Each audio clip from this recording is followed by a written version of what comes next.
Got Ayahuasca and Bufo Alvarius, day 2. I'm still trying to digest this one. It was a roller coaster of a day. So I woke up and I also did Kambo. So I woke up and I took this video recapping my last night, and then I went back and I had to drink 2 liters of water to prepare for Kambo detox.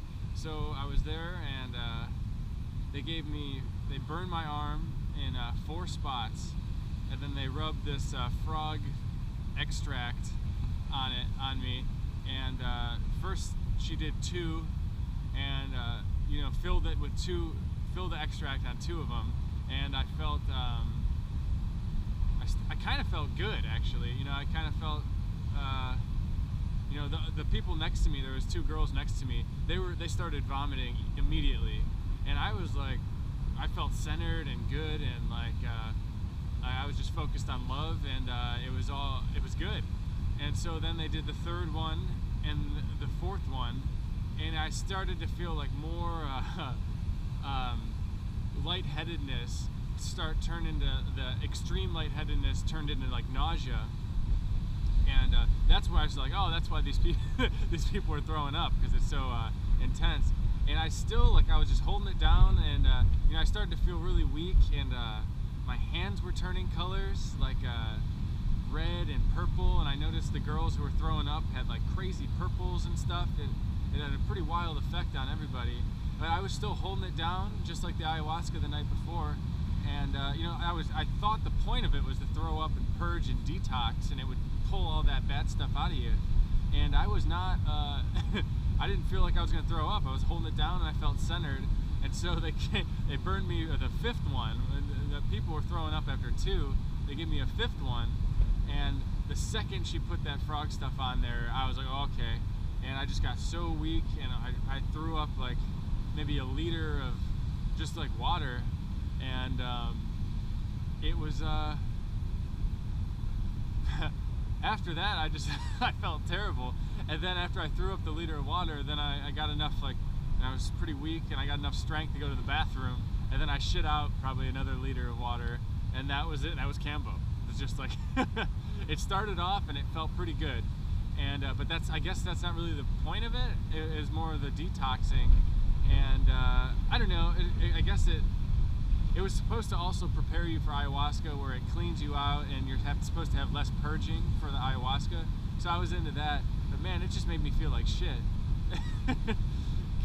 Because I didn't eat for so long. The day before, I didn't eat after like 4 p.m. And so I waited all night of ayahuasca, and then until about noon to do this Kambo. And so that was like 20 hours of not eating. And so I started to not feel good from that. And so then after that, we were recommended to kind of continue fasting for the Bufo Alvarius, which I didn't know, but some people purge on that, throw up as well. And so I fasted for a while, and I was pretty hesitant because I had this headache, and the first people to do the Bufo Alvarius, you smoke it in like this glass, it's a circle, and almost like how people smoke crystal meth out of a light bulb. It's like a circle with a straw in it, and you just drop these flakes of the frog extract, it's like flakey, and they light it with a butane torch, and the circle globe fills with smoke, and then you just gently inhale it, and it hits you like immediately. And so the first girl that did it, she like laid back, and then she just started convulsing. She was like resisting it and like kicking, like she just kept kicking and kicking for like 10 minutes. And like the shaman and his wife had to come over and like sit on her and try and get her to back. And man, it didn't go too well with her. But then the other guy, the guy that did it at the same time as her, he was like euphoric and saying like, oh, thank you, oh, it's so perfecto. And that was like, so half the people kept saying thank you, and it's so perfect, and love. And it was like and even some of the people that finally, like, when they came back from their bad ones where they're like kicking and convulsing, they were like, it was beautiful. So it was so intense. Half the people looked like they might have been ready to die, and then the other half experienced this crazy ecstasy nirvana. And you know, I was told it was like meeting God or nirvana, ecstasy, paradise. I was told it was everything, and so that's an intense thing to prepare yourself for, especially when you get a headache and you don't feel that well. So I was like on the fence for like a while, and I was waiting. I was supposed to be the last one to do it because I was the last one to do Kambo. And when it came close to me and this other girl's turn, they went on lunch. And then, so I waited and waited even longer to do this Bufo, and I just get more and more of a headache, and I was getting all this tension. So I was trying to lay down, and there's kids running around all over the place, like climbing over me and stepping on my stuff, and I was getting really agitated. And I'm like, man, I don't know if this is the right environment for me to go into this paradise, you know. And but so I told him I wanted to do it. I ended up eating a little bit, and I came back. I felt a little better after I ate, and then after lunch, and then they like napped. So like 2 or 3 hours later, really waited a long time. It was sunset when I did it, maybe 7 or 8 o'clock when I finally did the Kambo or the Bufo Alvarius, and wow. So the shaman came up to me. He just simply explained how to inhale it. There was nothing else to prepare for it, and so I was super nervous, had the headache, and but since I was the last one and I wanted to do it, there was still you know, by this time people had left the tent, and people had been moving around, but there was still about 6 or 7 people in the tent, and they all said, oh, we're gonna join you. And so they gathered around in a total like half circle around me, and then the shamans were like behind me and in front of me, like shaking rattles and like leaves, like crispy leaves. It sounded really soothing, and oh my God! Wow! Now that I'm trying to recap it, okay, so I smoked it, and I had all that anxiety, and it immediately just disappeared. And it was good because you didn't have to inhale this like hard. You know, when you smoke DMT, you gotta like, and you have to take like the biggest hit. You have to do it you're supposed to do it like 3 times. Take 3 of the biggest inhales and hold for as long as you can. This was just take a gentle draw in as much as you can, hold it as whatever, and then once it just naturally comes out. Like it, and there was no like, oh, I gotta hold this. Like, dude, it came and it hit me hard. And so it washed away all the anxiety, and I can't even explain. I'm almost relieved by the fact that was one of the most beautiful parts about it.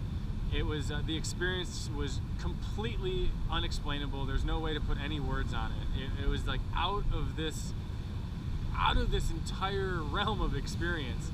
It was so it washed everything, anxiety away, and then I experienced like these glimpses of like DMT flashes. Like tearing apart like dimensions, and like I said, timeless, entering like eternity and then instantly back, and then timeless, eternity, tearing dimensions apart. And there may have been certain patterns. There was like the crackling craziness of everything. I went down to like death, eternity, beyond, and then I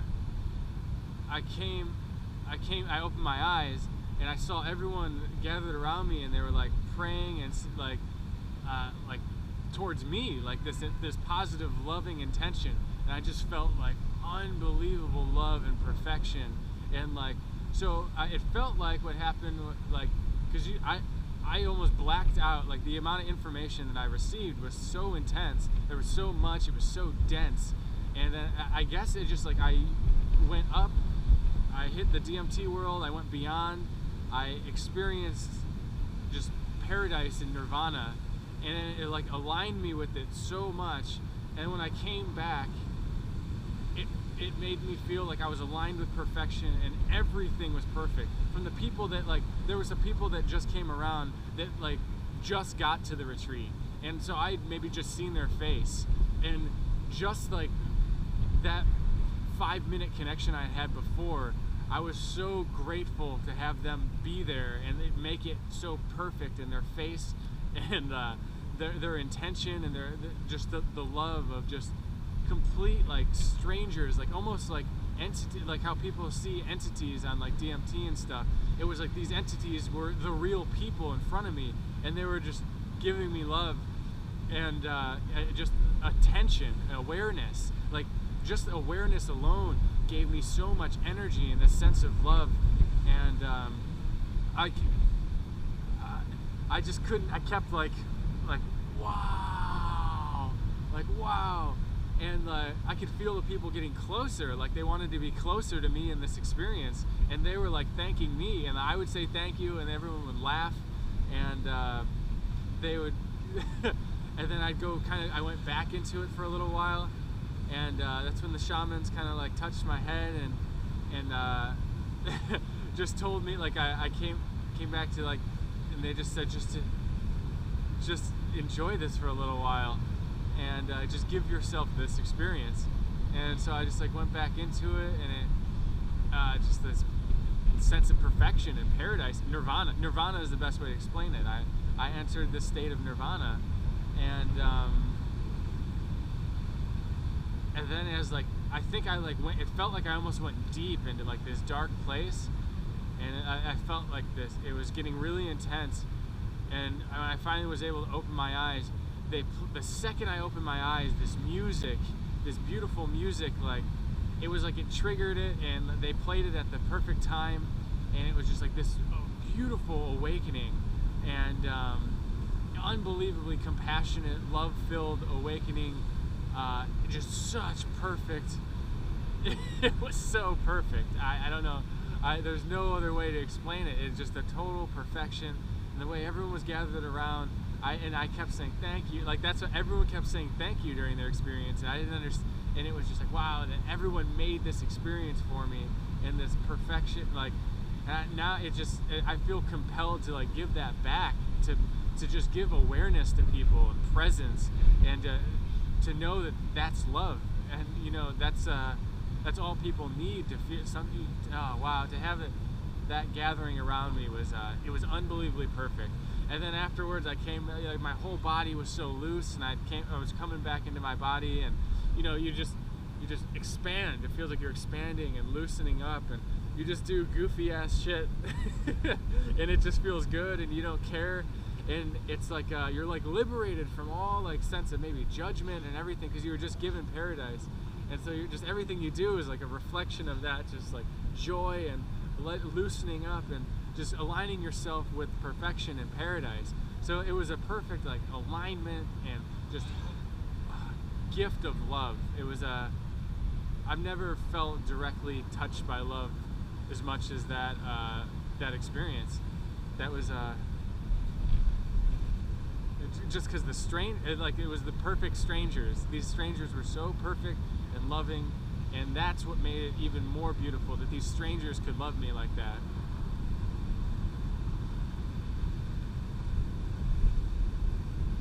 It was perfect. So after that, they started doing yoga right away, and so everyone was getting pretty serious preparing for ayahuasca, and I was just walking around the tent. They were all in a big circle, and I just came back in the tent just like, woo, feels good, and you know, you guys are loosening your body up, okay, I'll do that. And, you know, I kind of got with it a little bit, and then I started actually doing I started coming back into my body more, and I started kind of actually trying to stretch out and prepare for this ayahuasca experience. And man, I went into the ayahuasca so just already feeling the love, and I already felt like I got everything I could need, you know. But I knew that maybe there was something else ayahuasca would show me, and I was here for this retreat for the whole weekend, and you know, there was most retreats are 7 days, right? So I knew that there was more work to be done, but man, I felt so good, and everything was perfect. And so I entered this ayahuasca experience so like lightly and carelessly and carefree. I guess carefree, but like I didn't put the respect that ayahuasca still demands. Like I just thought, like, man, I feel so good. This positivity is just gonna carry right into this ayahuasca experience, and I'm gonna be cloud nine, and that's that was not the case at all. So the ayahuasca, you know, it's tough to, you know, I had my intentions set purely on just open my heart, show me compassion and love. That was it. I had to say, open my heart, show me compassion and love. Open, and I kept saying it, a mantra, over and over. And as I held the ayahuasca and kept saying it, and I drank it and made it all sacred, and it was good. And I sat there meditating for a while, and you know, it just didn't, it wasn't hitting me. It wasn't hitting me at all. And so I was like, maybe I'll just lay down for a while and wait for it. And so I waited. And, you know, my stomach starts hurting, and I'm waiting for the ayahuasca to come in. And after about 15 minutes, it starts happening. You know, the crackling and the tearing of dimensions, and that starts coming too, and experience of like eternity and stuff. And it brought me back to this sense of fear. I was afraid of it.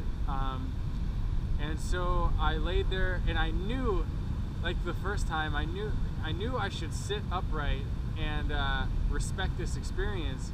But I was like, it was cold. I was really cold, and my stomach hurt, and I just felt like, you know what?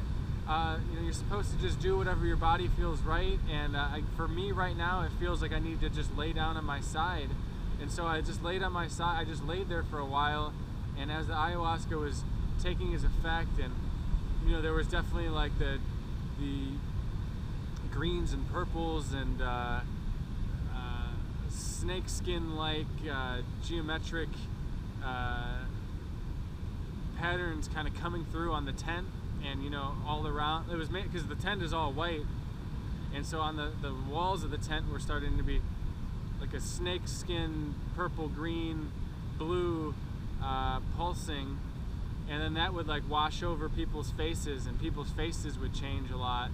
And then that would like turn into like the crackling. And then I was afraid to let myself go into the other dimension.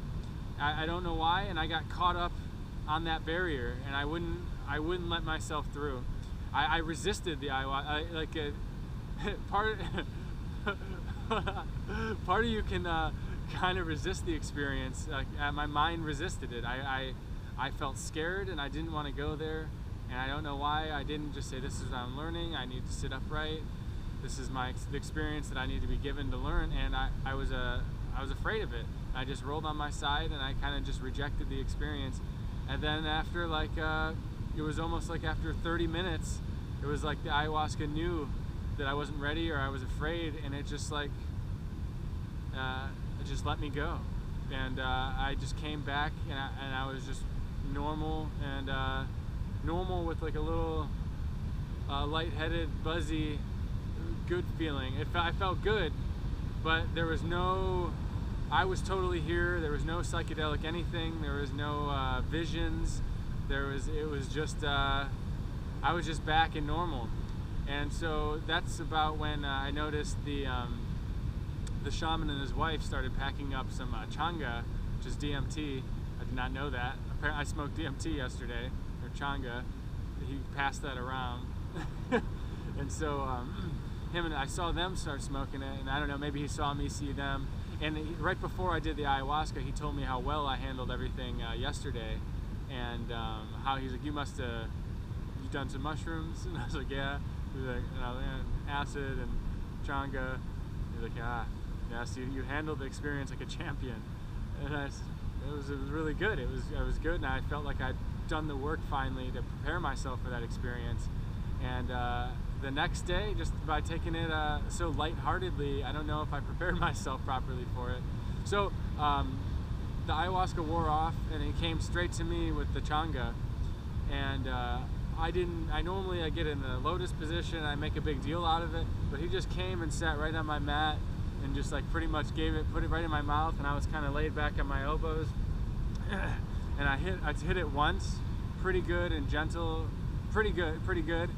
And it started getting the crazy sounds of eternal other dimensions passing through, like the airiness. It's the sound of airiness, like it's like the density of the air becomes even thinner, and you go between these places, And so I was there, and then there's crazy patterns, unexplainable patterns that I've seen before on DMT. Not like the crazy things that I've read about, but just my own version of these interdimensional patterns crossing over in between everything. And so I hit it once, and he still, like, he offered it again. And I knew that I wanted to get to this ayahuasca state again, and ayahuasca and the changa is like the same component. So I said, okay, this will take me back there. And man, the way he just so gave me the changa, I took the biggest hit ever. Like, I just kept inhaling, and because I learned from him, I can see when you watch somebody else breathe deeply, you realize that you're not even breathing. You know, I'm barely breathing right now. And you see it when you see like a shaman or a yoga person, like the amount of air and the clarity in their nasal passage and the amount of air in they're like a huge, beautiful filter. So man, by him holding that pipe for me, it reminded me, I was like, oh, and I just drew on it so hard, and I let so much, and he gave me this face like, this crazy, like, impressed, like, oh my god face that, like, I would do that. And it was boom, like internal eternity. Like, I was like here, but I wasn't. And man, it was also scary. It was scary. But when it first was hitting, like, I don't know, I think he hit it right after me, and he just like totally shut down into this like otherworldly place. And then I went to my otherworldly place, and I kind of came back, and I saw him, and I think I was just like rubbed his head, and he was like, and he went to offer me more, and I was like, no. And then I laid back and just let this crazy DMT experience wash over me. And right after, when I was inhaling it, the girls next to me, these two sisters or twins or witches, I don't know what they are, but dude, they were just like cackling and laughing maniacally, like scream laughing, like at the top of their lungs. And it was so loud and overwhelming for me. It was like I was in this other dimension, and these womanly witchy entities were just like laughing maniacally at me of my doubts and my fear in this place. They were just laughing and and it was uncomforting. It was not. It was like I shouldn't be there. I went too far. It was that that laughing was not what I wanted to hear, and they would not stop, and it kept pulling me like away from places I wanted to be. And I started kind of rolling around and trying to shake off that experience, because it was I wasn't ready for it. And I took it just to get, like, today I took it, yesterday I took all the experiences like way too lightly, except for the Bufo, which I took with so much tension. And the Bufo was the perfect one. It washed away everything. And I'm a little, like, I guess I have stuff to learn, and there's a lesson in all of it, you know, because if I just, the Bufo brought me to that place of perfection, and then the ayahuasca just brought me right back to like this fear, that there's still this fear in me. But I realized that it's like I need to start treating my entire life with like the intention of the love and attention and awareness that I give these ayahuasca, and when I do LSD and mushrooms, I like look to them like they're these sacred things, and I want to learn, and I want to learn, and I need to start looking to making every moment these sacred things. I can do that. You don't need these drugs to turn something sacred, and to look at it like, this is the lesson my higher self is learning right now. This is the experience I need to have, and the experience I need to be learning. Like, but for some reason, when you give yourself a chemical, or you give yourself a medicine, you look at it that way. And then, but it's like, why am I not doing that with every experience in my life?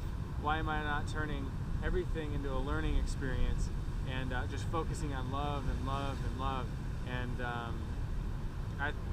that was a good breakthrough. It wasn't like a punch you in the face breakthrough. It was like a thought that I had to like ponder about how I, the fear, and it wasn't the experience, the beautiful transcendent experience that I thought it would be. It was more like, wow, this is what I put into it. It is this, and I can do that on the day-to-day basis.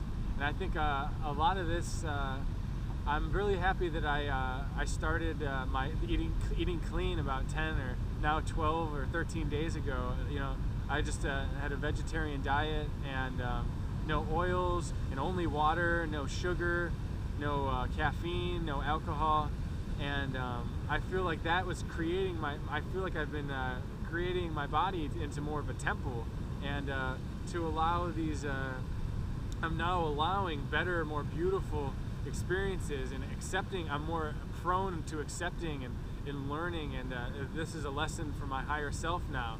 You know, because before with the alcohols and the poisons, you know, you're kind of bringing yourself down lower and you're setting your standard lower, and you know, you can create sacred space while still partaking in all that. And you know, when you take your LSD or your ayahuasca, you can still create this sacred space, but for some reason I feel more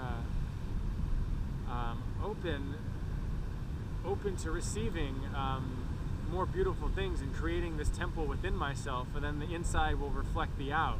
I feel like it's a total a mirror. And after the ayahuasca, after those girls, the girls would not stop laughing. It was bad. I had to leave. I couldn't.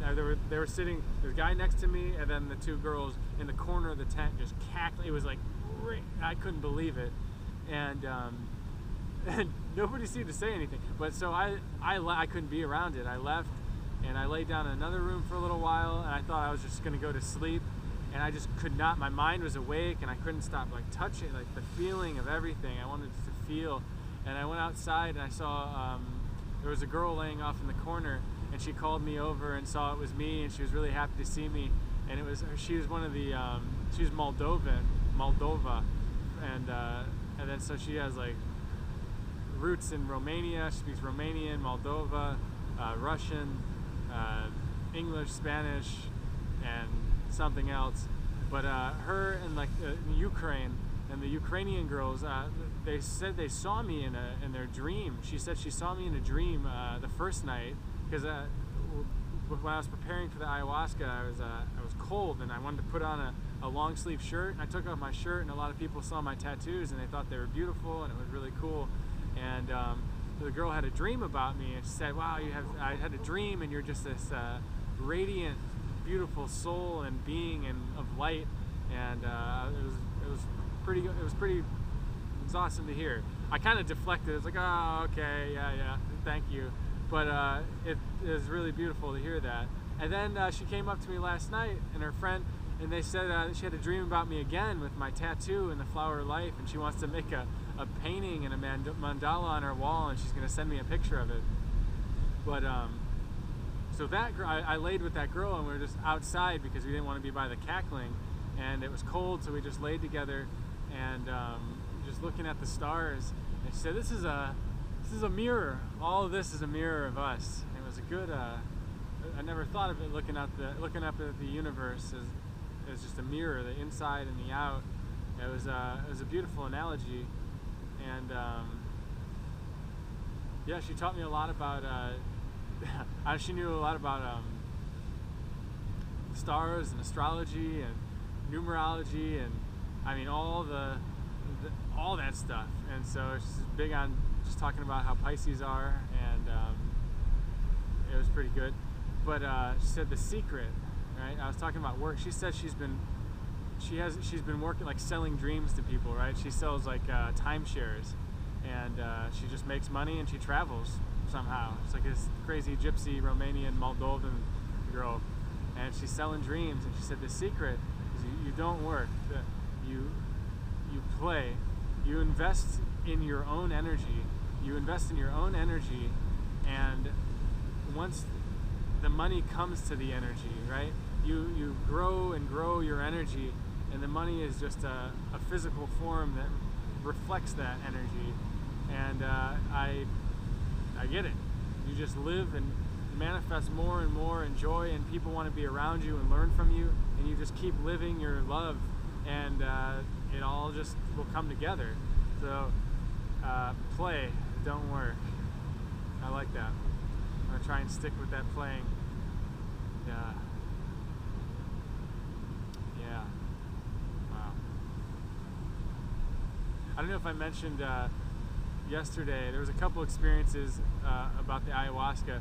Man, I was holding this tiger's eye, hawkeye stone, and it really felt like it aligned me with the sense of like an eagle. I kept having these experiences, like I was growing in consciousness to the point of, you know, even beyond humanity. It seems like the eagle is the most the highest. You know, it soars above everything, and it sees and it hunts and it sees the beauty of everything. And so I was like ascending to this like eagle consciousness, and I could feel myself up above the mountains and stuff. That was a super beautiful experience. 2 days ago's ayahuasca, the first ayahuasca was good. It was really, really good.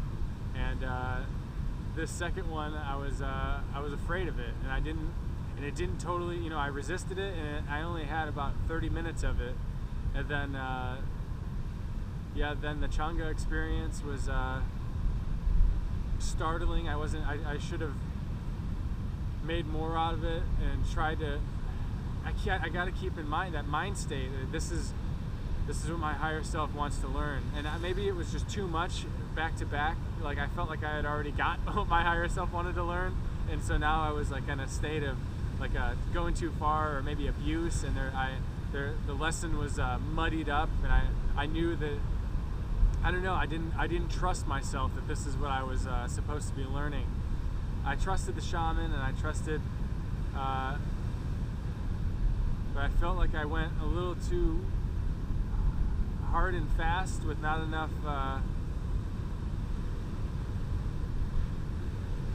slow down approach. I don't know.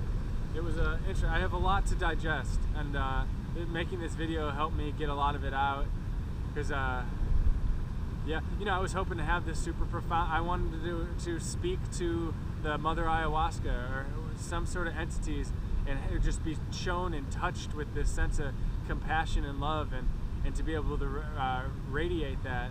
And I was just kind of shown a little bit of fear. I'm a fear in myself, and so I got to learn to make every day like this sacred love experience of. This is what I need to learn. This is a lesson that I'm learning for my higher self, and to just love, think of love, think of love. And I hope to be able to carry that into Valerie's life when she's screaming and acting crazy. Just love, and this is a lesson, and love and love. So maybe this is all exactly what I needed. I think it was. It's going to take a little bit of time to digest, and yeah, I'm still interested in trying to go a little deeper and allow myself to really break beyond that. Those when the dimensions start crackling, and I get that fear of this eternal like death place, to break beyond that, and that's where like the super beautiful patterns, and you speak to these entities. That's where that realm lies, and I'd like to get there and feel comfortable there, and. But I need to definitely take it slow and digest this stuff, make it sacred, make the rest of my life sacred, and then turn it all into a mirror. All right. So that's it. I think with that said, I think I might try Bufo Alvarius one more time today to depart. We'll see what happens, you know, if it's going to be the same, similar experience, or if it's totally different. Who knows? That's all a lesson to be learned, you know. This is my chance to try it, and so maybe I'll have a better grasp on what exactly this stuff or this place is, and or maybe I'll be able to go there longer, and I'll have a more radiant experience to share with everybody. So all right, I'm gonna start preparing for that. Yes. Talk to Christian, the shaman,